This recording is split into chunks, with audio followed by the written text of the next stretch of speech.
Hi friends, welcome to classic education YouTube channel. ಇವತ್ತಿನ ಒಂದು ಉದ್ಯೋಗ ವಾರ್ತೆದಲ್ಲಿ ನಾವೇನ್ ಡಿಸ್ಕಸ್ ಮಾಡ್ತಿದ್ವಿ ಅಂದ್ರೆ ಬಾರ್ಡರ್ ಸೆಕ್ಯೂರಿಟಿ ಫೋರ್ಸ್ ಇಂದ ಹೊಸ ನೋಟಿಫಿಕೇಶನ್ ಬಂದಿದೆ. ಅದ್ರ ಬಗ್ಗೆ ನಾವಿಲ್ಲಿ ಡಿಸ್ಕಸ್ ಮಾಡ್ತಿದೀವಿ. ಏನ್ ಹೇಳ್ತಿದಾರೆ ನೋಡ್ರಿ, recruitment of meritorious sports persons to the post of constable general duty under the sports quota 2025. ಯಾವ್ದಕ್ಕೋಸ್ಕರ ರಿಕ್ರೂಟ್ಮೆಂಟ್ ಮಾಡ್ತಿದಾರೆ ಅಂದ್ರೆ ಪೊಲೀಸ್ ಕಾನ್ಸ್ಟೇಬಲ್ ಹುದ್ದೆಗಳಿಗೆ ರಿಕ್ರೂಟ್ಮೆಂಟ್ ಅನ್ನ ಮಾಡ್ತಿದ್ದಾರೆ. ಯಾರನ್ನ ರಿಕ್ರೂಟ್ಮೆಂಟ್ ಮಾಡ್ತಿದಾರೆ ಅಂದ್ರೆ ಮೆರಿಟೋರಿಯಸ್ ಸ್ಪೋರ್ಟ್ಸ್ ಪರ್ಸನ್ ಅನ್ನ ರಿಕ್ರೂಟ್ ಮಾಡ್ತಿದ್ದಾರೆ. ಜೊತೆಗೆ ಏನ್ ಹೇಳ್ತಿದ್ದಾರೆ ನೋಡ್ರಿ, online applications are invited from eligible Indian citizens male and female for filling up of 391 vacancies for non gazetted non ministerial post of constable general duty in group C on temporary basis likely to be made permanent in Border Security Force against sports quota. ಇಲ್ಲಿ ಏನ್ ಹೇಳ್ತಿದ್ದಾರೆ ಅಂದ್ರೆ 391 constable ಹುದ್ದೆಗಳನ್ನ ಏನಪ್ಪಾ ಅಂದ್ರೆ ಪುರುಷ ಮತ್ತೆ ಮಹಿಳಾ ಅಭ್ಯರ್ಥಿಗಳಿಗೆ ರಿಕ್ರೂಟ್ ಮಾಡ್ತಿದ್ದಾರೆ. ಇದು ನಾನ್ ಗೆಜೆಟೆಡ್ ಇರುತ್ತೆ, ನಾನ್ ಮಿನಿಸ್ಟ್ರಿಯಲ್ ಪೋಸ್ಟ್ ಇರುತ್ತೆ, ಗ್ರೂಪ್ ಸಿ ಲೆವೆಲ್ ಹುದ್ದೆ ಆಗಿದೆ. ಎಸ್ಪೆಷಲಿ ಯಾರಿಗೆ ಈ ಹುದ್ದೆಯನ್ನು ಕರೆದಿದ್ದಾರೆ ಅಂದ್ರೆ ಮೆರಿಟೋರಿಯಸ್ ಸ್ಪೋರ್ಟ್ಸ್ ಪರ್ಸನ್ ಗೆ. ಯಾರು ಮೆರಿಟೋರಿಯಸ್ ಸ್ಪೋರ್ಟ್ಸ್ ಪರ್ಸನ್ ಇರುತ್ತಲ್ಲ ಅವ್ರಿಗೆ ಈ ಹುದ್ದೆಯನ್ನ ಕರೆದಿದ್ದಾರೆ. Application from the candidate will be accepted through online mode only. Applications ಅನ್ನ ಅವ್ರು ಏನ್ ಮಾಡ್ತಾರೆ ಅಂದ್ರೆ ಆನ್ಲೈನ್ ಮೋಡ್ ಅಲ್ಲಿ ಮಾತ್ರ ಅಕ್ಸೆಪ್ಟ್ ಮಾಡ್ತಾರೆ. ಅಂದ್ರೆ ನೀವು ಅಪ್ಲಿಕೇಶನ್ಸ್ ಅನ್ನ ಅಥವಾ ಅರ್ಜಿಯನ್ನ ಆನ್ಲೈನ್ ಅಲ್ಲಿ ಮಾತ್ರ ಹಾಕಬಹುದಾಗಿದೆ. ಅಪ್ಲಿಕೇಶನ್ ಯಾವಾಗ ಓಪನ್ ಇರುತ್ತೆ ಅಂದ್ರೆ 16/10/2025 4/11/2025 ನೀವು ಅಪ್ಲಿಕೇಶನ್ಸ್ ಅನ್ನ ಹಾಕಬಹುದು. ಟೋಟಲ್ ನೋಡ್ರಿ 391 ವೇಕೆನ್ಸೀಸ್ ಇದೆ. ಇಲ್ಲಿ ಡಿಸಿಪ್ಲಿನ್ ವೈಸ್ ಅಂದ್ರೆ ಯಾವ್ಯಾವ ಸ್ಪೋರ್ಟ್ಸ್ ಅಲ್ಲಿ ಎಷ್ಟೆಷ್ಟು ವೇಕೆನ್ಸೀಸ್ ಇದೆ ಅಂತ ಕೊಟ್ಟಿದ್ದಾರೆ. ಒಂದ್ ಸೈಡ್ ಮೇಲ್ ಕ್ಯಾಂಡಿಡೇಟ್, ಇನ್ನೊಂದ್ ಸೈಡ್ ಫಿಮೇಲ್ ಕ್ಯಾಂಡಿಡೇಟ್ ಕೊಟ್ಟಿದ್ದಾರೆ. ಆರ್ಚರಿಯಲ್ಲಿ ನಾವು ನೋಡೋದಾದ್ರೆ ಟೋಟಲ್ ಪುರುಷ ಅಭ್ಯರ್ಥಿಗಳಿಗೆ 4, ಮಹಿಳಾ ಅಭ್ಯರ್ಥಿಗಳಿಗೆ 4. ಅಥ್ಲೆಟಿಕ್ಸ್ ಅಲ್ಲಿ ಪುರುಷ ಅಭ್ಯರ್ಥಿಗಳಿಗೆ 36, ಮಹಿಳಾ ಅಭ್ಯರ್ಥಿಗಳಿಗೆ 34 ಹುದ್ದೆಗಳಿದೆ, ಮೀಸಲಿಟ್ಟಿದ್ದಾರೆ. ಬಾಸ್ಕೆಟ್ ಬಾಲ್ ಅಲ್ಲಿ ಪುರುಷ ಅಭ್ಯರ್ಥಿಗಳಿಗೆ 6, ಮಹಿಳಾ ಅಭ್ಯರ್ಥಿಗಳಿಗೆ 12. ಬ್ಯಾಡ್ಮಿಂಟನ್ ಅಲ್ಲಿ ಪುರುಷ ಅಭ್ಯರ್ಥಿಗಳಿಗೆ 2, ಮಹಿಳಾ ಅಭ್ಯರ್ಥಿಗಳಿಗೆ 3. ಇದಾದ್ಮೇಲೆ ನೆಕ್ಸ್ಟ್ ನೋಡ್ರಿ, ಬಾಕ್ಸಿಂಗ್ ಅಲ್ಲಿ ಪುರುಷ ಅಭ್ಯರ್ಥಿಗಳಿಗೆ 11, ಮಹಿಳಾ ಅಭ್ಯರ್ಥಿಗಳಿಗೆ 7 ಹುದ್ದೆಗಳನ್ನ. ನೆಕ್ಸ್ಟ್ ಸೈಕ್ಲಿಂಗ್ ಅಲ್ಲಿ ಏನಪ್ಪಾ ಅಂದ್ರೆ ಪುರುಷ ಅಭ್ಯರ್ಥಿಗಳಿಗೆ 4, ಮಹಿಳಾ ಅಭ್ಯರ್ಥಿಗಳಿಗೆ 4. ಡೈವಿಂಗ್ ಅಲ್ಲಿ ಪುರುಷ ಅಭ್ಯರ್ಥಿಗಳಿಗೆ 6, ಮಹಿಳಾ ಅಭ್ಯರ್ಥಿಗೆ 5. ಇಕ್ವೆಸ್ಟ್ರೇನ್ ಒಳಗಡೆ ನೋಡ್ರಿ ಪುರುಷ ಅಭ್ಯರ್ಥಿಗಳಿಗೆ 4. ಫೆನ್ಸಿಂಗ್ ಅಲ್ಲಿ ಪುರುಷ ಅಭ್ಯರ್ಥಿಗಳಿಗೆ 3, ಮಹಿಳಾ ಅಭ್ಯರ್ಥಿಗಳಿಗೆ 5. ನೆಕ್ಸ್ಟ್ ಫುಟ್ಬಾಲ್ ಅಲ್ಲಿ ಪುರುಷ ಅಭ್ಯರ್ಥಿಗಳಿಗೆ 5, ಮಹಿಳಾ ಅಭ್ಯರ್ಥಿಗಳಿಗೆ 6 ಹುದ್ದೆಗಳನ್ನ ಮೀಸಲಾಗಿಟ್ಟಿದ್ದಾರೆ. ನೆಕ್ಸ್ಟ್ ಜಿಮ್ನಾಸ್ಟಿಕ್ ಅಲ್ಲಿ ನೋಡ್ರಿ ಪುರುಷ ಅಭ್ಯರ್ಥಿಗಳಿಗೆ 3, ಮಹಿಳಾ ಅಭ್ಯರ್ಥಿಗಳಿಗೆ 6. ಹ್ಯಾಂಡ್ಬಾಲ್ ಅಲ್ಲಿ ಪುರುಷ ಅಭ್ಯರ್ಥಿಗಳಿಗೆ 6, ಮಹಿಳಾ ಅಭ್ಯರ್ಥಿಗಳಿಗೆ 10. ಹಾಕಿಯಲ್ಲಿ ಪುರುಷ ಅಭ್ಯರ್ಥಿಗಳಿಗೆ 6, ಮಹಿಳಾ ಅಭ್ಯರ್ಥಿಗಳಿಗೆ 6. ಕಬಡ್ಡಿಯಲ್ಲಿ ಪುರುಷ ಅಭ್ಯರ್ಥಿಗಳಿಗೆ 6, ಮಹಿಳಾ ಅಭ್ಯರ್ಥಿಗೆ 8.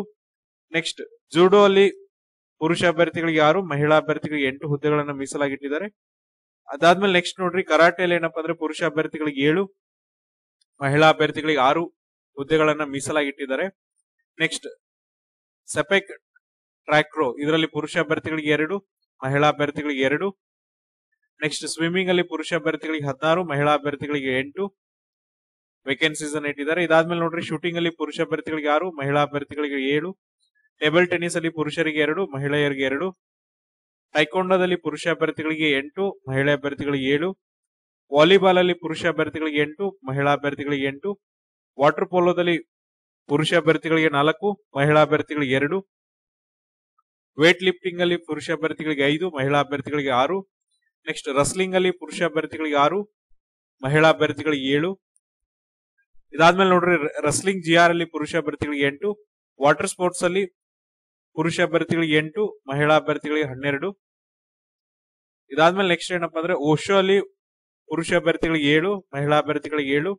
ನೆಕ್ಸ್ಟ್ ಯೋಗಾದಲ್ಲಿ ನೋಡ್ರಿ ಪುರುಷ ಅಭ್ಯರ್ಥಿಗಳಿಗೆ 2, ಮಹಿಳಾ ಅಭ್ಯರ್ಥಿಗಳಿಗೆ 2. ಟೋಟಲ್ ಏನಪ್ಪಾ ಅಂದ್ರೆ ಪುರುಷ ಅಭ್ಯರ್ಥಿಗಳಿಗೆ 197 ಹುದ್ದೆಗಳನ್ನ ಕ್ರಿಯೇಟ್ ಮಾಡಿದ್ದಾರೆ. ಮಹಿಳಾ ಅಭ್ಯರ್ಥಿಗಳಿಗೆ ನೋಡ್ರಿ 194 ಹುದ್ದೆಗಳು. 391 ಹುದ್ದೆಗಳಲ್ಲಿ ಪುರುಷ ಅಭ್ಯರ್ಥಿಗಳು 197 ಹುದ್ದೆಗಳನ್ನ ಪಡೆದುಕೊಂಡ್ರೆ ಅಂದ್ರೆ 197 ಹುದ್ದೆಗಳಿಗೆ ನೇಮಕಾತಿಯನ್ನ ಮಾಡಿದ್ರೆ, ಮಹಿಳಾ ಅಭ್ಯರ್ಥಿಗಳಿಗೆ 194 ಹುದ್ದೆಗಳಿಗೆ ನೇಮಕಾತಿಯನ್ನ ಮಾಡ್ತಿದ್ದಾರೆ. ನೆಕ್ಸ್ಟ್ ನೋಡ್ರಿ ಈ ವೇಕೆನ್ಸೀಸ್ ಏನಿದೆಲ್ಲ ಟೆಂಟೇಟಿವ್ ಇದೆ. ಇನ್ ಕೇಸ್ ಏನಾದ್ರೂ ವೇಕೆನ್ಸೀಸ್ ಅನ್ನ ಜಾಸ್ತಿ ಮಾಡಿದ್ರೆ ಅದನ್ನ ನೀವು ಎಲ್ಲಿ ಚೆಕ್ ಮಾಡಬಹುದಪ್ಪ ಅಂದ್ರೆ https://rectt.bsf.go.in ಮೂಲಕ ನೀವು ನೋಡಬಹುದಾಗಿದೆ. ಹಾಗಾದ್ರೆ ಈ ಹುದ್ದೆಗಳಿಗೆ ಎಷ್ಟು ನಿಮ್ಗೆ ಸ್ಯಾಲರಿಯನ್ನ ಕೊಡ್ತಾ ಹೋಗ್ತಾರೆ ಅಂದ್ರೆ, ಇದು ನೋಡ್ರಿ ಲೆವೆಲ್ 3 7th ಪೇ ಕಮಿಷನ್ ಆಗಿರುತ್ತೆ. ಹಾಗಾಗಿ ನಿಮ್ಗೆ ಪ್ರತಿ ತಿಂಗಳು ಇಲ್ಲಿ ಏನ್ ಮಾಡ್ತಾರೆ ಅಂದ್ರೆ 21,700 ರೂಪಾಯಿಂದ 69,100 ವರೆಗೂ ನಿಮ್ಗೆ ಏನ್ ಮಾಡ್ತಾರೆ ಅಂದ್ರೆ ಸ್ಯಾಲರಿನ ಕೊಡ್ತಾ ಹೋಗ್ತಾರೆ. ಜೊತೆಗೆ ನೋಡ್ರಿ ಅದರ್ ಅಲವೆನ್ಸಸ್ ಅನ್ನು ಕೂಡ ಕೊಡ್ತಾರೆ. ಅಂದ್ರೆ ಏನ್ ಗವರ್ಮೆಂಟ್ ಎಂಪ್ಲಾಯ್ ಸೆಂಟ್ರಲ್ ಗವರ್ಮೆಂಟ್ ಏನ್ ಅಲೌನ್ಸಸ್ ಅನ್ನ ಕೊಡ್ತಾರಲ್ಲ, ಆ ಅಲೌನ್ಸಸ್ ಅನ್ನು ಕೂಡ ನಿಮ್ಗೆ ಇಲ್ಲಿ ಕೊಡ್ತಾ ಹೋಗ್ತಾರೆ. ಹಾಗಾದ್ರೆ ಎಲಿಜಿಬಿಲಿಟಿ ಕ್ರೈಟೀರಿಯಾ ಏನಿದೆ ಈ ಒಂದು ಹುದ್ದೆಗಳಿಗೆ ಅಂದ್ರೆ ನೋಡ್ರಿ, ಎಸ್ಪೆಷಲಿ ನಿಮ್ಮ ಏಜ್ ಲಿಮಿಟ್ ಅನ್ನ ನೋಡಿದ್ರೆ ನಿಮ್ದ ವಯೋಮಿತಿ ಎಷ್ಟಿರ್ಬೇಕಪ್ಪ ಅಂದ್ರೆ 18ರಿಂದ 23 ವರ್ಷ ಇರಬೇಕು. ಜೊತೆಗೆ ಎಸೆನ್ಷಿಯಲ್ ಎಜುಕೇಶನ್ ಕ್ವಾಲಿಫಿಕೇಶನ್, ವಿದ್ಯಾರ್ಥಿ ಏನಿರ್ಬೇಕಂದ್ರೆ matriculation or its equivalent from recognised board, ಅಂದ್ರೆ ನೀವು ಜಸ್ಟ್ SSLC ನ ಪಾಸ್ ಆಗಿದ್ರೆ ಸಾಕು ಅಥವಾ ತತ್ಸಮಾನ್ ವಿದ್ಯಾರ್ಥಿಯನ್ನ ಪಡೆದಿದ್ರು ಸಾಕು, ನೀವು ಇಲ್ಲಿ ಎಲಿಜಿಬಲ್ ಆಗ್ತೀರಾ. ನೆಕ್ಸ್ಟ್ ಇಂಪಾರ್ಟೆಂಟ್ ನೋಡ್ರಿ, ಸ್ಪೋರ್ಟ್ಸ್ ಕ್ವಾಲಿಫಿಕೇಶನ್ಸ್ ಅನ್ನ ನಾವು ನೋಡೋದಾದ್ರೆ players who have participated or won medals in the level of competition even at para 4B of this advertisement during last 2 years from the date of the closing of this advertisement will only be considered. ಅಂದ್ರೆ ಈ ವರ್ಷದ ಅಥವಾ ಈ ನೇಮಕಾತಿ ಏನ್ ಕರೆದಿದ್ರ, ಈ ನೇಮಕಾತಿಯ applications ಆಗುವ ಕೊನೆಯ ದಿನಾಂಕಕ್ಕಿಂತ ಮುಂಚೆ 2 ವರ್ಷ ನೀವೇನಾದ್ರೂ ಯಾವ್ದಾದ್ರು ಮೆಡಲ್ ಅನ್ನ ತಗೊಂಡ್ಬಂದಿದ್ರಿ ಅಥವಾ ಯಾವ್ದಾದ್ರು ಇವೆಂಟ್ ಅಲ್ಲಿ ಪಾರ್ಟಿಸಿಪೇಟ್ ಅನ್ನ ಮಾಡಿದ್ರಿ, ಸ್ಪೋರ್ಟ್ಸ್ ಇವೆಂಟ್ ಅಲ್ಲಿ ಪಾರ್ಟಿಸಿಪೇಟ್ ಮಾಡಿದ್ರೆ, ನ್ಯಾಷನಲ್ ಇಂಟರ್ನ್ಯಾಷನಲ್ ಇವೆಂಟ್ ಅಲ್ಲಿ ಪಾರ್ಟಿಸಿಪೇಟ್ ಮಾಡಿದ್ರೆ ನೀವು ಮಾತ್ರ ಎಲಿಜಿಬಲ್ ಆಗ್ತೀರಾ. ನೋಡ್ರಿ, ಕೇವಲ ಈ ನೇಮಕಾತಿಗಿಂತ ಮುಂಚೆ 2 ವರ್ಷ ಮುಂಚೆ ಮಾತ್ರ ನೀವು ಪಾರ್ಟಿಸಿಪೇಟ್ ಮಾಡಿದ್ರೆ ಮಾತ್ರ ಎಲಿಜಿಬಲ್ ಆಗ್ತೀರಾ. ಇಲ್ಲಿ ನೆಕ್ಸ್ಟ್ ಕೊಟ್ಟಿದ್ದಾರೆ ಇಂಡಿವಿಜುವಲ್ ಇವೆಂಟ್ ಏನಿರ್ಬೇಕು ಮತ್ತೆ ಟೀಮ್ ಇವೆಂಟ್ ಏನಿರ್ಬೇಕು ಅಂತ ಹೇಳ್ತಿದ್ದಾರೆ.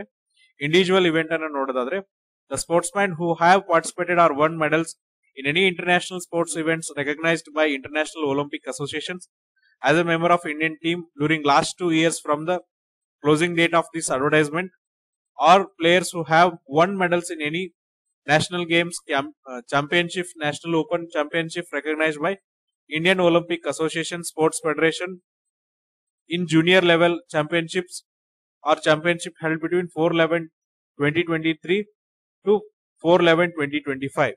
ಅಂದ್ರೆ ನೋಡ್ರಿ, ಇಲ್ಲಿ ಏನ್ ಹೇಳ್ತಿದ್ದಾರೆ ಅಂದ್ರೆ ನೀವೇನಾದ್ರೂ ಕಳೆದ 2 ವರ್ಷದಲ್ಲಿ ಏನಪ್ಪಾ ಅಂದ್ರೆ ಇಂಟರ್ನ್ಯಾಷನಲ್ ಸ್ಪೋರ್ಟ್ಸ್ ಇವೆಂಟ್ ಅಲ್ಲಿ ಪಾರ್ಟಿಸಿಪೇಟ್ ಮಾಡಿದ್ರೆ, ಎಸ್ಪೆಷಲಿ ಏನಪ್ಪಾ ಅಂದ್ರೆ ಅಂತಾರಾಷ್ಟ್ರೀಯ ಒಲಿಂಪಿಕ್ ಅಸೋಸಿಯೇಷನ್ಸ್ ಏನಿದೆಯಲ್ಲ ಇವರು ರೆಕಗ್ನೈಸ್ ಮಾಡುವಂತ ಯಾವ್ದಾದ್ರು ಸ್ಪೋರ್ಟ್ಸ್ ಇವೆಂಟ್ ಅಲ್ಲಿ ನೀವು ಭಾಗವಹಿಸಿದ್ರಿ, especially as a team member of Indian team ಅಂತ ನೀವು ಪಾರ್ಟಿಸಿಪೇಟ್ ಮಾಡಿದ್ರಿ, ಅಂದ್ರೆ ಭಾರತೀಯ ತಂಡದ ಸದಸ್ಯನಾಗಿ ನೀವು ಪಾರ್ಟಿಸಿಪೇಟ್ ಮಾಡಿದ್ರಿ, ಅಥವಾ ಅಲ್ಲಿ ಯಾವ್ದಾದ್ರು ಮೆಡಲ್ ಅನ್ನ ಗೆದ್ದಿದ್ರಿ, ಅವರು ಕೂಡ ಇಲ್ಲಿ ಎಲಿಜಿಬಲ್ ಆಗ್ತಾರೆ. ಅಥವಾ ನೀವೇನಾದ್ರೂ ನೋಡ್ರಿ ನ್ಯಾಷನಲ್ ಗೇಮ್ಸ್ ಚಾಂಪಿಯನ್ಶಿಪ್ಸ್ ಮತ್ತೆ ನ್ಯಾಷನಲ್ ಓಪನ್ ಚಾಂಪಿಯನ್ಶಿಪ್ ಅಲ್ಲಿ ಏನಾದ್ರೂ ಭಾಗವಹಿಸಿದ್ರಿ ಅಥವಾ ಅಲ್ಲಿ ಏನಾದ್ರೂ ಮೆಡಲ್ ಅನ್ನ ಗೆದ್ದಿದ್ರಿ ಅಂದ್ರೆ ನೀವು ಕೂಡ ಇಲ್ಲಿ ಎಲಿಜಿಬಲ್ ಆಗ್ತೀರಾ. ಎಸ್ಪೆಷಲಿ ನೋಡ್ರಿ, ನ್ಯಾಷನಲ್ ಗೇಮ್ಸ್, ನ್ಯಾಷನಲ್ ಚಾಂಪಿಯನ್ಶಿಪ್ ಮತ್ತೆ ನ್ಯಾಷನಲ್ ಓಪನ್ ಚಾಂಪಿಯನ್ಶಿಪ್ ಯಾವಾಗಿಂದಪ್ಪ ಅಂದ್ರೆ 4/11/2023 ಇಂದ 4/11/2025 ಒಳಗಡೆ ನೀವೇನಾದ್ರೂ ಪಾರ್ಟಿಸಿಪೇಟ್ ಮಾಡಿದ್ರಿ ಅಥವಾ ಮೆಡಲ್ ಅನ್ನ ಗೆದ್ದಿದ್ರಿ ಅಂದ್ರೆ ನೀವು ಇಲ್ಲಿ ಎಲಿಜಿಬಲ್ ಆಗ್ತೀರಾ. ಇದಾದ್ಮೇಲೆ ನೆಕ್ಸ್ಟ್ ನೋಡ್ರಿ, ಟೀಮ್ ಇವೆಂಟ್ ಅನ್ನ ನೋಡೋದಾದ್ರೆ in the team event, sports person who have won any medal in national games, national championship, both junior and senior, any recognized sports meet of the respective federation or association or recognized by Ministry of Youth Affairs and sports are conducted by the Indian Olympic Association. ನೀವು team event ಅಲ್ಲಿ ಒಬ್ಬ ಸದಸ್ಯರಾಗಿ ಭಾಗವಹಿಸಿದ್ರೆ, especially ಯಾವ್ದಪ್ಪ ಭಾಗವಹಿಸಿರ್ಬೋದು ಅಥವಾ ಪದಕವನ್ನ ಪಡೆದಿರ್ಬೋದು. Especially ಯಾವ್ಯಾವ event ಅಲ್ಲಿ ಅಂದ್ರೆ national games, national championship ಅಲ್ಲಿ ನೋಡ್ರಿ ಜೂನಿಯರ್ ಮತ್ತೆ ಸೀನಿಯರ್ ಅಂತ ಬರುತ್ತೆ. ಎರಡರಲ್ಲಿ ಯಾವ್ದಾದ್ರು ಒಂದ್ರಲ್ಲಿ ಪಾರ್ಟಿಸಿಪೇಟ್ ಮಾಡಿದ್ರು ನೀವು ಎಲಿಜಿಬಲ್ ಆಗ್ತೀರಾ. ಜೊತೆಗೆ ಯಾವ್ದಾದ್ರು ರೆಕಗ್ನೈಸ್ ಸ್ಪೋರ್ಟ್ಸ್ ಇವೆಂಟ್ ಅನ್ನ ಅಥವಾ ಯಾವ್ದಾದ್ರು ಅಸೋಸಿಯೇಷನ್ ಅನ್ನ, ಎಸ್ಪೆಷಲಿ ನೋಡ್ರಿ ಯಾರು ರೆಕಗ್ನೈಸ್ ಮಾಡಿರ್ಬೇಕಪ್ಪ ಅಂದ್ರೆ ಮಿನಿಸ್ಟ್ರಿ ಆಫ್ ಯೂತ್ ಅಫೇರ್ಸ್ ಅವ್ರು ಏನಾದ್ರು ರೆಕಗ್ನೈಸ್ ಮಾಡಿದ್ರೆ ಅಂತ ಸ್ಪೋರ್ಟ್ಸ್ ಇವೆಂಟ್ ನೀವು ಪಾರ್ಟಿಸಿಪೇಟ್ ಮಾಡಿದ್ರೆ ಅವರು ಸಹ ಇಲ್ಲಿ ಎಲಿಜಿಬಲ್ ಆಗ್ತೀರಾ. ಎಸ್ಪೆಷಲಿ ಅದನ್ನ ಏನ್ ಮಾಡಿರ್ಬೇಕಂದ್ರೆ ಇಂಡಿಯನ್ ಒಲಿಂಪಿಕ್ ಅಸೋಸಿಯೇಷನ್ ಏನ್ ಮಾಡಿರ್ಬೇಕಪ್ಪ ಅಂದ್ರೆ ಕಂಡಕ್ಟ್ ಅನ್ನ ಮಾಡಿರ್ಬೇಕು. ಅದು ಕೂಡ ಯಾವಾಗಿಂದ ಅಂದ್ರೆ 4/11/2023 ಇಂದ 4/11/2025. ನೆಕ್ಸ್ಟ್ ನೋಡ್ರಿ, ಇಲ್ಲಿ ಏನ್ ಹೇಳ್ತಿದಾರೆ ಅಂದ್ರೆ ನಿಮ್ಮ ಡೇಟ್ ಆಫ್ ಬರ್ತ್ ಗೆ ಏನ್ ಪ್ರೂಫ್ ಅಂತ ಕೊಡಬಹುದು ಅಂದ್ರೆ ನಿಮ್ಮ ಮ್ಯಾಟ್ರಿಕ್ಯುಲೇಷನ್ ಸರ್ಟಿಫಿಕೇಟ್, ಅಂದ್ರೆ ನಿಮ್ಮ SSLC ಮಾರ್ಕ್ಸ್ ಕಾರ್ಡ್ ಏನಿದೆಯಲ್ಲ ಅದನ್ನೇ ನೀವು ಏಜ್ ಪ್ರೂಫ್ ಆಗಿ ಇಲ್ಲಿ ಕೊಡಬಹುದು ಅಂತ ಹೇಳ್ತಿದ್ದಾರೆ. ನೆಕ್ಸ್ಟ್ ನೋಡ್ರಿ, ಈ ಏಜ್ ವಯೋಮಿತಿ ಸಡಲಿಕೆನ ಕೆಲವೊಂದಿಷ್ಟು ಕ್ಯಾಟಗರಿ ಕೊಟ್ಟಿದ್ದಾರೆ. SC/ST ಅಭ್ಯರ್ಥಿಗಳಿಗೆ ಏನ್ ಮಾಡಿದಾರೆ ಅಂದ್ರೆ ವಯೋಮಿತಿ ಸಡಲಿಕೆನ 5 ವರ್ಷದವರೆಗೆ ಕೊಟ್ಟಿದ್ರೆ, OBC ನಾನ್ ಕ್ರಿಮಿ ಲೇಯರ್ ಅಂದ್ರೆ ಕೆನೆ ಪದರ ತೆಗೆದಿರುವಂತ ಅಭ್ಯರ್ಥಿಗಳಿಗೆ ಏನ್ ಮಾಡ್ತಿದಾರೆ ಅಂದ್ರೆ 3 ವರ್ಷ ವಯೋಮಿತಿ ಸಡಲಿಕೆನ ಕೊಡ್ತಿದ್ದಾರೆ. ಇದಾದ್ಮೇಲೆ ನೋಡ್ರಿ, ಸ್ಪೋರ್ಟ್ಸ್ ಕ್ವಾಲಿಫಿಕೇಶನ್ಸ್ ಅಲ್ಲಿ ಏನ್ ಹೇಳ್ತಿದ್ದಾರೆ ಅಂದ್ರೆ only those players who have participated or won medals in the level of competition mentioned in table below during last 2 years from the closing date of advertisement are eligible to apply. ಅಂದ್ರೆ ಯಾವ ಅಭ್ಯರ್ಥಿಗಳು ಏನಪ್ಪಾ ಅಂದ್ರೆ ಈ ಕೆಳ ಕೊಟ್ಟಿರುವಂತ ಕೆಲವೊಂದಿಷ್ಟು sports event ಅಲ್ಲಿ ಒಂದು ಭಾಗವಹಿಸಿರ್ಬೇಕು ಅಥವಾ ಪದಕವನ್ನ ಗಳಿಸಿರ್ಬೇಕು, ಅಂತವ್ರು ಮಾತ್ರ ಎಲಿಜಿಬಲ್ ಆಗ್ತಾರೆ. ಅದು ಕೂಡ ಏನಪ್ಪಾ ಅಂದ್ರೆ 2 ವರ್ಷದಲ್ಲಿ ಮಾತ್ರ, ಅಂದ್ರೆ ಈಗ 2025 ಅಂದ್ರೆ 2023 ಇಂದ 25ರಲ್ಲಿ ಅವ್ರು ಪಾರ್ಟಿಸಿಪೇಟ್ ಮಾಡಿದ್ರೆ ಮಾತ್ರ ಇಲ್ಲಿ ಎಲಿಜಿಬಲ್ ಆಗ್ತಾರೆ. Candidate will be given marks on any one of the highest medal secured by him or her in during last 2 years.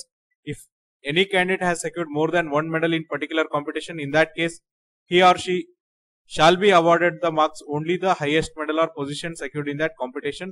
Marks given to him or her for separate competition shall not be included in overall sports achievement. ಇಲ್ಲೇನ್ ಹೇಳ್ತಿದ್ದಾರೆ ನೋಡ್ರಿ, ಒಬ್ಬ ಅಭ್ಯರ್ಥಿ ಏನ್ ಮಾಡಿರ್ತಾರೆ ಅಂದ್ರೆ ಕಳೆದ 2 ವರ್ಷದಲ್ಲಿ ಏನ್ ಮಾಡಿರ್ತಾರೆ ಅಂದ್ರೆ ಬೇರೆ ಬೇರೆ ಸ್ಪೋರ್ಟ್ಸ್ ಇವೆಂಟ್ ಅಲ್ಲಿ ಅಥವಾ ಪರ್ಟಿಕ್ಯುಲರ್ ಸ್ಪೋರ್ಟ್ಸ್ ಅಲ್ಲಿ ಏನಪ್ಪಾ ಅಂದ್ರೆ 2 ಪ್ರೈಸ್ ಅನ್ನ ಗೆದ್ದಿರ್ತಾರೆ. ಈಗ ಏನ್ ಮಾಡಿರ್ತಾರೆ ಅಂದ್ರೆ ನ್ಯಾಷನಲ್ ಚಾಂಪಿಯನ್ಶಿಪ್ ಅಲ್ಲಿ 100 ಮೀಟರ್ ರೇಸ್ ಮತ್ತು 400 ಮೀಟರ್ ರೇಸ್ ಎರಡಲ್ಲೂ ಪಾರ್ಟಿಸಿಪೇಟ್ ಮಾಡಿ ಎರಡರಲ್ಲೂ ಕೂಡ ಏನಪ್ಪಾ ಅಂದ್ರೆ ಒಂದ್ರಲ್ಲಿ ಗೋಲ್ಡ್ ಮೆಡಲ್ ಒಂದ್ ಸಿಲ್ವರ್ ಮೆಡಲ್ ಅನ್ನ ಗೆದ್ದಿದ್ರೆ ಈ ಒಂದು ನೇಮಕಾತಿಗೆ ಏನ್ ಮಾಡ್ತಾರೆ ಅಂದ್ರೆ ಗೋಲ್ಡ್ ಮೆಡಲ್ ಅನ್ನ ಕನ್ಸಿಡರ್ ಮಾಡ್ತಾರೆ. ಆ ಸಿಲ್ವರ್ ಮೆಡಲ್ ಮಾರ್ಕ್ಸ್ ಅನ್ನ ಮತ್ತೆ ಇಲ್ಲಿ ಆಡ್ ಮಾಡ್ತಾ ಹೋಗೋದಿಲ್ಲ. ಅಂದ್ರೆ ಎರಡರಲ್ಲಿ ಒಂದನ್ನ ಹೈಯೆಸ್ಟ್ ಯಾವ್ದಿರುತ್ತೆ ಅದನ್ನ ಮಾತ್ರ ಇಲ್ಲಿ ಕನ್ಸಿಡರ್ ಮಾಡ್ತಾ ಹೋಗ್ತಾರೆ.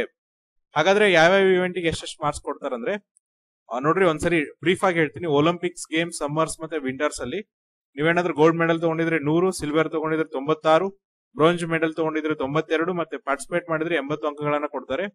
ವರ್ಲ್ಡ್ ಚಾಂಪಿಯನ್ಶಿಪ್ ಅಥವಾ ವರ್ಲ್ಡ್ ಕಪ್ ಅಲ್ಲಿ ನೀವು ಬಂಗಾರ ಗೆದ್ದಿದ್ರೆ ಗೋಲ್ಡ್ ಗೆದ್ದಿದ್ರೆ 90, ಸಿಲ್ವರ್ ಗೆದ್ದಿದ್ರೆ 86, ಬ್ರೋಂಜ್ ಮೆಡಲ್ ಗೆದ್ದಿದ್ರೆ 82, ಪಾರ್ಟಿಸಿಪೇಟ್ ಮಾಡಿದ್ರೆ 70 ಅಂಕಗಳನ್ನ ಕೊಡ್ತಾ ಹೋಗ್ತಾರೆ. ಏಷ್ಯನ್ ಗೇಮ್ಸ್ ಅಥವಾ ಕಾಮನ್ವೆಲ್ತ್ ಗೇಮ್ಸ್ ಅಲ್ಲಿ ನೀವೇನಾದ್ರೂ ಗೋಲ್ಡ್ ಮೆಡಲ್ ಗೆದ್ದಿದ್ರೆ 80 ಮಾರ್ಕ್ಸ್, ಸಿಲ್ವರ್ ಗೆದ್ದಿದ್ರೆ 76, ಬ್ರೋಂಜ್ ಗೆದ್ದಿದ್ರೆ 72, ಪಾರ್ಟಿಸಿಪೇಟ್ ಮಾಡಿದ್ರೆ 60 ಅಂಕಗಳು. Asian championship or cup or Commonwealth championship ಅಲ್ಲಿ ನೀವೇನಾದ್ರೂ ಗೋಲ್ಡ್ ಗೆದ್ದಿದ್ರೆ 70 ಮಾರ್ಕ್ಸ್, ಸಿಲ್ವರ್ ಗೆದ್ದಿದ್ರೆ 66 ಮಾರ್ಕ್ಸ್, ಬ್ರೋಂಜ್ ಗೆದ್ದಿದ್ರೆ 62 ಮಾರ್ಕ್ಸ್, ಪಾರ್ಟಿಸಿಪೇಟ್ ಮಾಡಿದ್ರೆ 50 ಅಂಕಗಳನ್ನ ಕೊಡ್ತಾರೆ. ಯೂತ್ ಒಲಿಂಪಿಕ್ ಗೇಮ್ ಅಲ್ಲಿ ನೋಡ್ರಿ ನೀವು ಗೋಲ್ಡ್ ಗೆದ್ದಿದ್ರೆ 60 ಅಂಕಗಳು, ಸಿಲ್ವರ್ ಗೆದ್ದಿದ್ರೆ 56 ಅಂಕಗಳು, ಬ್ರೋಂಜ್ ಗೆದ್ದಿದ್ರೆ 52 ಅಂಕಗಳು, ಪಾರ್ಟಿಸಿಪೇಟ್ ಮಾಡಿದ್ರೆ 40 ಅಂಕಗಳು. Youth or junior Asian championship and youth or junior Commonwealth championship ಅಲ್ಲಿ ನೀವೇನಾದ್ರೂ ಗೋಲ್ಡ್ ಗೆದ್ದಿದ್ರೆ 50 ಅಂಕಗಳು, ಸಿಲ್ವರ್ ಗೆದ್ದಿದ್ರೆ 46, ಬ್ರೋಂಜ್ ಗೆದ್ದಿದ್ರೆ 42, ಪಾರ್ಟಿಸಿಪೇಟ್ ಮಾಡಿದ್ರೆ 30 ಅಂಕಗಳನ್ನ ಕೊಡ್ತಾ ಹೋಗ್ತಾರೆ. ಇದಾದ್ಮೇಲೆ ನೋಡ್ರಿ SF games and any international competition recognise by government of India with minimum participation of 7 countries back by medal in national level competitions ಇದ್ರೆ ನಿಮಗೆ ಏನ್ ಮಾಡ್ತಾರೆ ಅಂದ್ರೆ ಗೋಲ್ಡ್ ಗೆದ್ದಿದ್ರೆ 40, ಸಿಲ್ವರ್ ಆದ್ರೆ 36, ಬ್ರೋಂಜ್ ಆದ್ರೆ 32, ಪಾರ್ಟಿಸಿಪೇಟ್ ಮಾಡಿದ್ರೆ 26 ಅಂಕಗಳನ್ನ ಕೊಡ್ತಾರೆ. ಇದಾದ್ಮೇಲೆ ನೋಡ್ರಿ ನೆಕ್ಸ್ಟ್ ಏನಪ್ಪಾ ಅಂದ್ರೆ national games, senior national championship and national open championship ಅಲ್ಲಿ ಇಂಡಿವಿಜುವಲ್ ಮೆಡಲ್ ಅಲ್ಲಿ ಗೋಲ್ಡ್ ಗೆದ್ದಿದ್ರೆ 30, ಸಿಲ್ವರ್ ಆದ್ರೆ 26, ಬ್ರೋಂಜ್ ಆದ್ರೆ 22 ಅಂಕಗಳನ್ನ ಕೊಡ್ತಾರೆ. ಟೀಮ್ ಏನಾದ್ರೂ ಪಾರ್ಟಿಸಿಪೇಟ್ ಮಾಡಿದ್ರೆ ನಿಮ್ಗೆ ಈ ಒಂದು ಇವೆಂಟ್ ಅಲ್ಲಿ ಗೋಲ್ಡ್ ಗೆದ್ದಿದ್ರೆ 26, ಸಿಲ್ವರ್ ಗೆದ್ದಿದ್ರೆ 22 ಮತ್ತೆ ಬ್ರೋಂಜ್ ಗೆದ್ದಿದ್ರೆ 18 ಅಂಕಗಳನ್ನ ಕೊಡ್ತಾರೆ. ಯೂತ್ ಜೂನಿಯರ್ ನ್ಯಾಷನಲ್ ಚಾಂಪಿಯನ್ಶಿಪ್ ಅಲ್ಲಿ ನೋಡ್ರಿ ನಿಮ್ಗೆ ಇಂಡಿವಿಜುವಲ್ ಮೆಡಲ್ ಅಲ್ಲಿ ಗೋಲ್ಡ್ ಗೆದ್ದಿದ್ರೆ 20, ಸಿಲ್ವರ್ ಆದ್ರೆ 16, ಬ್ರೋಂಜ್ ಆದ್ರೆ 12, ಟೀಮ್ ಮೆಡಲ್ ಏನಾದ್ರೂ ಗೆದ್ದಿದ್ರೆ ಗೋಲ್ಡ್ ಆದ್ರೆ 16, ಸಿಲ್ವರ್ ಆದ್ರೆ 12 ಮತ್ತೆ ಬ್ರೋಂಜ್ ಆದ್ರೆ ಯಾವುದೇ ಮಾರ್ಕ್ಸ್ ಅನ್ನು ಕೂಡ ಇಲ್ಲಿ ಕೊಡುವುದಿಲ್ಲ. ನೆಕ್ಸ್ಟ್ ನೋಡ್ರಿ ಆರ್ಡರ್ ಆಫ್ ಪ್ರಿಫರೆನ್ಸ್ ಇರುತ್ತೆ. ಅಂದ್ರೆ ಹೆಚ್ಚಿನ ಆದ್ಯತೆ ಯಾರಿಗೆ ಕೊಡ್ತಾರೆ ಅಂದ್ರೆ candidate who have represented the country or won medal in order of their priority, that is gold, silver, bronze in an international competition in senior, junior or youth categories with a clearance of Department of Youth Affairs and Sports. ಇಲ್ಲಿ first preference ಅಥವಾ ಮೊದಲನೇ ಆದ್ಯತೆಯನ್ನು ಯಾರಿಗೆ ಕೊಡ್ತಾರೆ ಅಂದ್ರೆ ಯಾವೆಲ್ಲ ಅಭ್ಯರ್ಥಿಗಳು ನೋಡ್ರಿ ಅಂತಾರಾಷ್ಟ್ರೀಯ ಸ್ಪೋರ್ಟ್ಸ್ ಇವೆಂಟ್ ಏನಿರುತ್ತೆ ಅದರಲ್ಲಿ ಭಾಗವಹಿಸಿ ಗೋಲ್ಡ್, ಸಿಲ್ವರ್, ಬ್ರೋಂಜ್ ಅಂದ್ರೆ ಬಂಗಾರ, ಬೆಳ್ಳಿ ಮತ್ತೆ ಬ್ರೋಂಜ್ ಕಂಚಿನ ಪದಕಗಳನ್ನ ಗೆದ್ದಿದ್ರೆ, ಎಸ್ಪೆಷಲಿ ಯಾವ್ದಪ್ಪ ಅಂದ್ರೆ ಇಂಟರ್ನ್ಯಾಷನಲ್ ಕಾಂಪಿಟೇಷನ್ ಇನ್ ಸೀನಿಯರ್, ಜೂನಿಯರ್ ಮತ್ತೆ ಯೂತ್ ಕ್ಯಾಟಗರೀಸ್ ಅಲ್ಲಿ ನೀವು ಗೆದ್ದಿದ್ರೆ ಅದ್ರ ಜೊತೆಗೆ ನಿಮಗೆ ಡಿಪಾರ್ಟ್ಮೆಂಟ್ ಆಫ್ ಯೂತ್ ಅಫೇರ್ಸ್ ಮತ್ತೆ ಸ್ಪೋರ್ಟ್ಸ್ ಇಂದ ಕ್ಲಿಯರೆನ್ಸ್ ಸಿಕ್ಕಿದ್ರೆ ನಿಮಗೆ ಮೊದಲ ಆದ್ಯತೆಯನ್ನ ಕೊಡ್ತಾ ಹೋಗ್ತಾರೆ. ಇದಾದ್ಮೇಲೆ ಸೆಕೆಂಡ್ ಪ್ರಿಫರೆನ್ಸ್ ಅಥವಾ ಎರಡನೇ ಆದ್ಯತೆಯನ್ನು ಯಾರಿಗೆ ಕೊಡ್ತಾರೆ ಅಂದ್ರೆ candidates who have represented and one medals are positioned to the third place in national or national games, championship, national open championship, youth, junior championship recognized by Indian Olympic Association, National Sports Federation or national games organized by Indian Olympic Association. ಇಲ್ಲೇನ್ ಮಾಡ್ತಾರೆ ಅಂದ್ರೆ ನೋಡ್ರಿ Indian Olympic association ಅವರು organise ಮಾಡಿರುವಂತ ಜೊತೆಗೆ ಇದನ್ನ ಯಾರು recognise ಮಾಡಿರ್ಬೇಕಪ್ಪ ಅಂದ್ರೆ Indian Olympic association, national sports federation, national games ಅವರು ರೆಕಗ್ನೈಸ್ ಮಾಡಿರುವಂತ ಇವೆಂಟ್ ಅಲ್ಲಿ ಎಸ್ಪೆಷಲಿ ಯಾವ್ದಂದ್ರೆ ನೋಡ್ರಿ national games, national championship, national open championship, youth, junior national championship ಅಲ್ಲಿ ನೀವೇನಾದ್ರೂ ಭಾಗವಹಿಸಿ ನೀವು ಫಸ್ಟ್, ಸೆಕೆಂಡ್, ಥರ್ಡ್ ಪ್ಲೇಸ್ ಅನ್ನ ತಂದಿದ್ರೆ ಅಂದ್ರೆ ನೀವೇನ್ ಮಾಡಿರ್ಬೇಕಂದ್ರೆ ಬಂಗಾರ ಬೆಳ್ಳಿ ಪದಕ ಮತ್ತೆ ಕಂಚಿನ ಪದಕವನ್ನ ಗೆದ್ದಿದ್ರೆ ನಿಮಗೆ 2ನೇ ಆದ್ಯತೆಯನ್ನ ಕೊಡ್ತಾ ಹೋಗ್ತಾರೆ. ಇದಾದ್ಮೇಲೆ ನೋಡ್ರಿ ನೆಕ್ಸ್ಟ್ ಫಿಸಿಕಲ್ ಸ್ಟ್ಯಾಂಡರ್ಡ್ ಟೆಸ್ಟ್ ಅನ್ನ ನೋಡೋದಾದ್ರೆ ಪುರುಷ ಅಭ್ಯರ್ಥಿಗಳಿಗೆ ಮಿನಿಮಮ್ ಎಷ್ಟು ಹೈಟ್ ಇರ್ಬೇಕಪ್ಪ ಅಂದ್ರೆ 170 ಸೆಂಟಿಮೀಟರ್ ಇರಬೇಕು. ಮಹಿಳಾ ಅಭ್ಯರ್ಥಿಗಳಿಗೆ 157 ಸೆಂಟಿಮೀಟರ್ಸ್ ಇರಬೇಕು. ಕೆಲವೊಂದಿಷ್ಟು ಕ್ಯಾಟಗರಿಗೆ ಏನ್ ಮಾಡಿದಾರೆ ಅಂದ್ರೆ ಈ ಒಂದು ಹೈಟ್ ಸಡಲಿಕೆಯನ್ನ ಕೂಡ ಕೊಟ್ಟಿದ್ದಾರೆ. ನೆಕ್ಸ್ಟ್ ನೋಡ್ರಿ ಪುರುಷ ಅಭ್ಯರ್ಥಿಗಳಿಗೆ ಚೆಸ್ಟ್ ಅನ್ನ ನೋಡೋದಾದ್ರೆ ಮಿನಿಮಮ್ ಚೆಸ್ಟ್ ಎಷ್ಟಿರ್ಬೇಕಪ್ಪ ಅಂದ್ರೆ 80 ಸೆಂಟಿಮೀಟರ್ ಇರಬೇಕು. ಎಕ್ಸ್ಪಾನ್ಷನ್ ಆದಾಗ ಮಿನಿಮಮ್ ಎಷ್ಟು ಸೆಂಟಿಮೀಟರ್ ಎಕ್ಸ್ಪಾನ್ಷನ್ ಆಗ್ಬೇಕಂದ್ರೆ 5 ಸೆಂಟಿಮೀಟರ್ ಎಕ್ಸ್ಪಾನ್ಷನ್ ಆಗ್ಬೇಕಂತ ಹೇಳ್ತಿದ್ದಾರೆ. ಕೆಲವೊಂದಿಷ್ಟು ಕ್ಯಾಟಗರಿಗೆ ಏನ್ ಮಾಡಿದಾರೆ ಅಂದ್ರೆ ನೋಡ್ರಿ ಚೆಸ್ಟ್ ಅನ್ನ ಏನ್ ಮಾಡಿದಾರೆ ಅಂದ್ರೆ ಎಕ್ಸ್ಪಾನ್ಷನ್ ಮಾಡೋದಕ್ಕೂ ಕೂಡ ರಿಲ್ಯಾಕ್ಸೇಷನ್ ನ ಕೊಟ್ಟಿದ್ದಾರೆ. ಇದಾದ್ಮೇಲೆ ನಿಮ್ಗೆ ವೇಟ್ ಏನಪ್ಪಾ ಅಂದ್ರೆ ನಿಮ್ಮ ಹೈಟ್ ಗೆ ತಕ್ಕಂತೆ ಅಥವಾ ಏಜ್ ಗೆ ತಕ್ಕಂತೆ ಏನಿರ್ಬೇಕಂದ್ರೆ ಅಪ್ರಾಪ್ರಿಯೇಟ್ ಆಗಿರ್ಬೇಕಂತ ಹೇಳ್ತಿದ್ದಾರೆ. ಆಮೇಲೆ ಹೌ ಟು ಅಪ್ಲೈ ಅಂದ್ರೆ online applications mode will be opened from 16/10/2025 to 4/11/2025 at 11:59 PM on BSF recruitment website, that is https://rectt.bsf.go.in. Online applications ನ ನೀವು BSF ಅಫಿಷಿಯಲ್ ವೆಬ್ಸೈಟ್ ಆದಂತ https://rectt.bsf.go.in ಮೂಲಕ ಹಾಕಬೇಕು. ಅದು ಕೂಡ 16/10/2025 4/11/2025 ಸೊ ಯಾರು ಎಲಿಜಿಬಲ್ ಮತ್ತೆ ಇಂಟ್ರೆಸ್ಟೆಡ್ ಕ್ಯಾಂಡಿಡೇಟ್ ಇದ್ರಲ್ಲ ನೀವೇನಂದ್ರೆ BSF ಅಫಿಷಿಯಲ್ ವೆಬ್ಸೈಟ್ ಹೋಗಿ ಅಪ್ಲಿಕೇಶನ್ ಅನ್ನ ಹಾಕಬಹುದಾಗಿದೆ.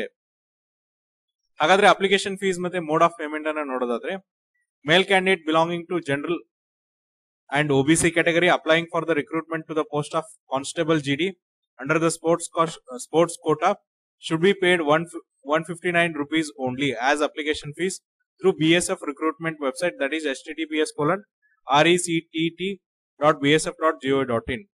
ಅಂದ್ರೆ ಯಾರೆಲ್ಲ ಪುರುಷ ಅಭ್ಯರ್ಥಿಗಳಿದ್ರೆ ಎಸ್ಪೆಷಲಿ ಏನಪ್ಪಾ ಅಂದ್ರೆ ಜನರಲ್ ಕ್ಯಾಟಗರಿಗೆ ಸೇರಿದವರು ಮತ್ತೆ OBC ಕ್ಯಾಟಗರಿಗೆ ಸೇರಿದವರು ಅವ್ರು ಏನ್ ಮಾಡ್ಬೇಕಂದ್ರೆ ಅಪ್ಲಿಕೇಶನ್ ಫೀಸ್ ಅನ್ನ ಎಷ್ಟು ತುಂಬಬೇಕಂದ್ರೆ 159 ರೂಪಾಯಿ ಅಪ್ಲಿಕೇಶನ್ ಫೀಸ್ ಅನ್ನ ನೀವು BSF ಅಫಿಷಿಯಲ್ ವೆಬ್ಸೈಟ್ ಮೂಲಕ ತುಂಬಬೇಕಾಗಿದೆ. ಜೊತೆಗೆ ನೋಡ್ರಿ ಇಲ್ಲೇನ್ ಮಾಡಿದ ಅಂದ್ರೆ ಮಹಿಳಾ ಅಭ್ಯರ್ಥಿಗಳಿಗೆ ಜೊತೆಗೆ SC/ST ಅಭ್ಯರ್ಥಿಗಳಿಗೆ ಯಾವುದೇ ತರನಂತ ಅಪ್ಲಿಕೇಶನ್ ಫೀಸ್ ಅನ್ನ ಇರುವುದಿಲ್ಲ. ಅವ್ರಿಗೆ ಏನ್ ಮಾಡಿದ್ರೆ ಅಂದ್ರೆ ಅಪ್ಲಿಕೇಶನ್ ಫೀಸ್ ಅನ್ನ ತುಂಬೋದ್ರಿಂದ ವಿನಾಯಿತಿಯನ್ನ ಕೊಟ್ಟಿದ್ದಾರೆ.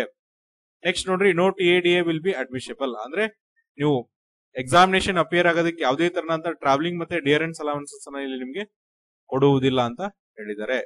ಸೆಲೆಕ್ಷನ್ ಪ್ರೊಸೆಸ್ ಅನ್ನ ಯಾವ ತರನಾಗಿರುತ್ತೆ ಅಂದ್ರೆ online applications forms and copy of certificate uploaded by the candidates will be scrutinised and if found in order of the candidate securing minimum qualifying 12 marks will be issued an online admit card to appear the recruitment process, that is physical verification of documents, physical standard test and detailed medical examinations by recruitment agency.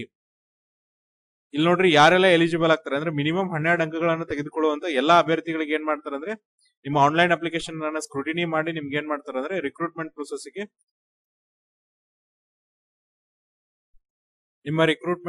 ಏನ್ ಮಾಡ್ತಾರೆ ಅಂದ್ರೆ ಅನುಮತಿಯನ್ನ ಕೊಡ್ತಾರೆ. ಯಾವ ತರನಾಗಿ ಅನುಮತಿ ಕೊಡ್ತಾರೆ ಅಂದ್ರೆ first ನಿಮ್ಮ ಆನ್ಲೈನ್ ಅಪ್ಲಿಕೇಶನ್ ಅನ್ನ ಸ್ಕ್ರೂಟಿನಿ ಮಾಡಿ ಆಮೇಲೆ ರಿಕ್ರೂಟ್ಮೆಂಟ್ ಪ್ರೊಸೆಸ್ಗೆ ಏನ್ ಮಾಡ್ತಾರೆ ಅಂದ್ರೆ ಅನುಮತಿಯನ್ನ ಕೊಡ್ತಾ ಹೋಗ್ತಾರೆ. ರಿಕ್ರೂಟ್ಮೆಂಟ್ ಪ್ರೊಸೆಸ್ ಅಲ್ಲಿ ನೋಡ್ರಿ ಫಸ್ಟ್ ಏನಿರುತ್ತೆ ಅಂದ್ರೆ ಡಾಕ್ಯುಮೆಂಟ್ ಅನ್ನ ಫಿಸಿಕಲಿ ವೆರಿಫೈ ಮಾಡ್ತಾರೆ. ಅದಾದ್ಮೇಲೆ ನಿಮಗೆ ಫಿಸಿಕಲ್ ಸ್ಟ್ಯಾಂಡರ್ಡ್ ಟೆಸ್ಟ್ ಇರುತ್ತೆ. ಅದಾದ್ಮೇಲೆ ಡೀಟೇಲ್ ಮೆಡಿಕಲ್ ಎಕ್ಸಾಮಿನೇಷನ್ಸ್ ಇರುತ್ತೆ. ಅಂದ್ರೆ ನಿಮ್ಮ ಡಾಕ್ಯುಮೆಂಟ್ಸ್ ಅನ್ನ ವೆರಿಫೈ ಮಾಡ್ತಾರೆ. ಆಮೇಲೆ ನಿಮ್ದು ಫಿಸಿಕಲ್ ಸ್ಟ್ಯಾಂಡರ್ಡ್ ಟೆಸ್ಟ್ ಅಂದ್ರೆ ನಿಮ್ಮ ಹೈಟ್ ಎಷ್ಟು, ವೇಟ್ ಎಷ್ಟು, ಆಮೇಲೆ ನೆಕ್ಸ್ಟ್ ಏನಪ್ಪಾ ಅಂದ್ರೆ ಚೆಸ್ಟ್ ಎಷ್ಟಿದೆ ಅದನ್ನೆಲ್ಲ ಚೆಕ್ ಮಾಡ್ತಾರೆ. ಅದಾದ್ಮೇಲೆ ಡೀಟೇಲ್ ಮೆಡಿಕಲ್ ಎಕ್ಸಾಮಿನೇಷನ್ ಮಾಡಿ ನಿಮ್ಮ ರಿಕ್ರೂಟ್ಮೆಂಟ್ ಅನ್ನ ಮಾಡ್ತಾರೆ. ಸೊ ನೋಡ್ರಿ ಈ ಒಂದು ರಿಕ್ರೂಟ್ಮೆಂಟ್ ಅಲ್ಲಿ ಏನಪ್ಪಾ ಅಂದ್ರೆ ಯಾವುದೇ ತರನಂತ ಕಾಂಪಿಟೇಟಿವ್ ಎಕ್ಸಾಮ್ ಇರುವುದಿಲ್ಲ. ಕಾಂಪಿಟೇಟಿವ್ ಎಕ್ಸಾಮ್ ಇರದೆ ಏನ್ ಮಾಡ್ತಾರೆ ಅಂದ್ರೆ ನಿಮ್ಗೆ ಡೈರೆಕ್ಟ್ ರಿಕ್ರೂಟ್ಮೆಂಟ್ ಅನ್ನ ಕೊಡ್ತಾರೆ. ಎಸ್ಪೆಷಲಿ ನೀವು ಯಾವ ಸ್ಪೋರ್ಟ್ಸ್ ಇವೆಂಟ್ ಅಲ್ಲಿ ಭಾಗವಹಿಸಿರಲ್ಲ ಅಲ್ಲಿ ಸಿಗುವಂತ ಅಂಕಗಳ ಆಧಾರದ ಮೇಲೆ ಏನ್ ಮಾಡ್ತಾರೆ ಅಂದ್ರೆ ನಿಮ್ಗೆ ರಿಕ್ರೂಟ್ಮೆಂಟ್ ಅನ್ನ ಮಾಡ್ತಾ ಹೋಗ್ತಾರೆ. ಇನ್ ಕೇಸ್ ನೀವು ಇಂಟರ್ನ್ಯಾಷನಲ್ ಇವೆಂಟ್ ಅಲ್ಲಿ ಪಾರ್ಟಿಸಿಪೇಟ್ ಮಾಡಿದ್ರು ಕೂಡ ನಿಮ್ಗೆ ಏನಪ್ಪಾ ಅಂದ್ರೆ ಮಿನಿಮಮ್ 60 ಅಬೌವ್ ಮಾರ್ಕ್ಸ್ ಸಿಗುತ್ತೆ. ಅಂತವ್ರು ಏನಾಗಬಹುದು ಅಂದ್ರೆ ಈಸಿಲಿ ಸೆಲೆಕ್ಟ್ ಆಗಬಹುದು. ಯಾಕಂದ್ರೆ ಇಂಟರ್ನ್ಯಾಷನಲ್ ಇವೆಂಟ್ ಗೆ ಏನ್ ಮಾಡಿದ್ರೆ ಅಂದ್ರೆ ಹೆಚ್ಚಿನ ಆದ್ಯತೆಯನ್ನು ಇಲ್ಲಿ ಕೊಟ್ಟಿದ್ದಾರೆ. ಯಾವುದೇ ತರನಂತ ಆನ್ಲೈನ್ ಎಕ್ಸಾಮಿನೇಷನ್ ಅನ್ನ ಮಾಡುವುದಿಲ್ಲ. ಆಮೇಲೆ ನೋಡ್ರಿ ಡಾಕ್ಯುಮೆಂಟ್ ವೆರಿಫಿಕೇಶನ್ಸ್ ಆದ್ಮೇಲೆ ಏನ್ ಮಾಡ್ತಾರೆ ಅಂದ್ರೆ ಫಿಸಿಕಲ್ ಸ್ಟ್ಯಾಂಡರ್ಡ್ ಟೆಸ್ಟ್ ಮಾಡ್ತಾರೆ. ಅದಾದ್ಮೇಲೆ ಡೀಟೇಲ್ ಮೆಡಿಕಲ್ ಎಕ್ಸಾಮಿನೇಷನ್ಸ್ ಮಾಡಿ ನಿಮ್ಮ ಬಾಕ್ಸ್ ವೈಸ್ ನಿಮ್ಗೆ ಏನ್ ಮಾಡ್ತಾರೆ ಅಂದ್ರೆ ರಿಕ್ರೂಟ್ಮೆಂಟ್ ಅನ್ನ ಮಾಡ್ತಾ ಹೋಗ್ತಾರೆ. ನೆಕ್ಸ್ಟ್ ನೋಡ್ರಿ ಮೆರಿಟ್ ಅನ್ನ ಯಾವ ತರನಾಗಿ ಮಾಡ್ತಾರೆ ಅಂದ್ರೆ ಆಗ್ಲೇ ಹೇಳ್ದಂಗೆ ನೋಡ್ರಿ ಇಂಟರ್ನ್ಯಾಷನಲ್ ಕಾಂಪಿಟೇಷನ್ ಮತ್ತೆ ನ್ಯಾಷನಲ್ ಕಾಂಪಿಟೇಷನ್ಸ್ ಒಳಗೆ ಏನಿರುತ್ತಲ್ಲ ಅದ್ರ ತರನಾಗಿ ನಿಮ್ಗೆ ಏನಂದ್ರೆ ಮಾರ್ಕ್ಸ್ ಅನ್ನ ಕೊಟ್ಟು ನಿಮ್ದು ರಿಕ್ರೂಟ್ಮೆಂಟ್ ಅನ್ನ ಮಾಡ್ತಾ ಹೋಗ್ತಾರೆ. Next appeal against detail medical examination ಇದೆ, ಅದೇನು ಇಂಪಾರ್ಟೆಂಟ್ ಇಲ್ಲ. ಇದಾದ್ಮೇಲೆ ನೋಡ್ರಿ ನೆಕ್ಸ್ಟ್ ಏನ್ ಮಾಡಿದ್ರೆ ಅಂದ್ರೆ ಕೆಲವೊಂದಿಷ್ಟು ಇಂಪಾರ್ಟೆಂಟ್ ಡಾಕ್ಯುಮೆಂಟ್ಸ್ ಅನ್ನ ಅಟ್ಯಾಚ್ ಮಾಡ್ಬೇಕು ನೀವು ಇನ್ ಕೇಸ್ ಪರ್ಟಿಕ್ಯುಲರ್ ಕಾಸ್ಟಿಗೆ ಅಥವಾ ಕಮ್ಯುನಿಟಿಗೆ ಸೇರಿದ್ರೆ. ಜೊತೆಗೆ ನೋಡ್ರಿ ಇದು important, average body weights in kilograms for different age groups and height. ಮಹಿಳಾ ಅಭ್ಯರ್ಥಿಗಳಿಗೆ ಎಷ್ಟಿರ್ಬೇಕು ಮತ್ತೆ ಪುರುಷ ಅಭ್ಯರ್ಥಿಗಳಿಗೆ ಎಷ್ಟಿರ್ಬೇಕು ಅಂತ ಕೊಟ್ಟಿದ್ದಾರೆ, ಅದನ್ನು ಸಹ ಒಂದ್ಸರಿ ನೋಡ್ಕೊರಿ. ಆಮೇಲೆ ಏನೇನ್ ಡಾಕ್ಯುಮೆಂಟ್ ಅಟ್ಯಾಚ್ ಮಾಡ್ಬೇಕು ಅನ್ನೋದನ್ನು ಕೊಟ್ಟಿದ್ದಾರೆ. ಇನ್ ಕೇಸ್ ನೀವೇನಾದ್ರೂ ಗವರ್ಮೆಂಟ್ ಎಂಪ್ಲಾಯ್ ಆಗಿದ್ರೆ ನೋ ಅಬ್ಜೆಕ್ಷನ್ ಸರ್ಟಿಫಿಕೇಟ್ ಅನ್ನ ಕೊಡಬೇಕು, ಕಾಸ್ಟ್ ಸರ್ಟಿಫಿಕೇಟ್ ಅನ್ನ ಕೊಟ್ಟಿದ್ದಾರೆ. ಈ ತರನಾಗಿ ನೀವೇನಪ್ಪ ಅಂದ್ರೆ ಕಾಸ್ಟ್ ಸರ್ಟಿಫಿಕೇಟ್ ಅನ್ನ ಅಟ್ಯಾಚ್ಮೆಂಟ್ ಮಾಡಬೇಕು. ಸೊ ಇದು ಏನಂದ್ರೆ ಬಾರ್ಡರ್ ಸೆಕ್ಯೂರಿಟಿ ಫೋರ್ಸ್ ಅವರು ಕರೆದಂತ ಮೆರಿಟೋರಿಯಸ್ ಸ್ಪೋರ್ಟ್ಸ್ ಪರ್ಸನ್ ಇರುವಂತ ಕಾನ್ಸ್ಟೇಬಲ್ ಹುದ್ದೆಗಳ ಬಗ್ಗೆ ಇರುವಂತ ನೇಮಕಾತಿ. ಇನ್ ಕೇಸ್ ನಿಮ್ಗೆ ಇದ್ರಲ್ಲಿ ಏನಾದ್ರೂ ಡೌಟ್ ಇದ್ರೆ ನಾವು ನಮ್ಮ ಡಿಸ್ಕ್ರಿಪ್ಷನ್ ಬಾಕ್ಸ್ ಅಲ್ಲಿ ಏನಪ್ಪಾ ಅಂದ್ರೆ ಎಂಟೈರ್ PDF ಲಿಂಕ್ ಅನ್ನ ಹಾಕ್ತೀವಿ. ಆ PDF ಲಿಂಕ್ ಮೇಲೆ ಕ್ಲಿಕ್ ಮಾಡಿದ್ರೆ ನಿಮ್ಗೆ ಎಂಟೈರ್ PDF ಡೌನ್ಲೋಡ್ ಆಗುತ್ತೆ. ಅಲ್ಲಿ ಏನ್ ಮಾಡಬಹುದು ಅಂದ್ರೆ ಇನ್ನೊಂದ್ಸರಿ ಯಾವ್ಯಾವ ಹುದ್ದೆಗಳಿಗೆ ಎಷ್ಟೆಷ್ಟು ಪೋಸ್ಟ್ ಇದೆ ಮತ್ತೆ ಎಷ್ಟು ಕಾಂಪಿಟೇಷನ್ ಎಷ್ಟು ಮಾರ್ಕ್ಸ್ ಅನ್ನ ಕೊಟ್ಟಿದ್ದಾರೆ, ಆಮೇಲೆ ನಾವು ಯಾವ ತರನಾಗಿ ಸೆಲೆಕ್ಟ್ ಆಗ್ಬೋದು ಮತ್ತೆ ನಮ್ಮ ವಯೋಮಿತಿ ಏನಿದೆ ಅನ್ನೋದನ್ನ ನೀವು ಡೀಟೇಲ್ ಆಗಿ ನೋಡ್ಕೊಂಡು ಅಪ್ಲಿಕೇಶನ್ಸ್ ನ ಹಾಕಬಹುದಾಗಿದೆ. ಇದೇ ತರನ ಅಂತ ಉಪಯುಕ್ತ ಮಾಹಿತಿಯನ್ನ ಕೊಡ್ತಿರ್ತೀವಿ. ಅಲ್ಲಿವರೆಗೂ ನೋಡ್ತಾ ಇರಿ classic education YouTube channel. Thank you.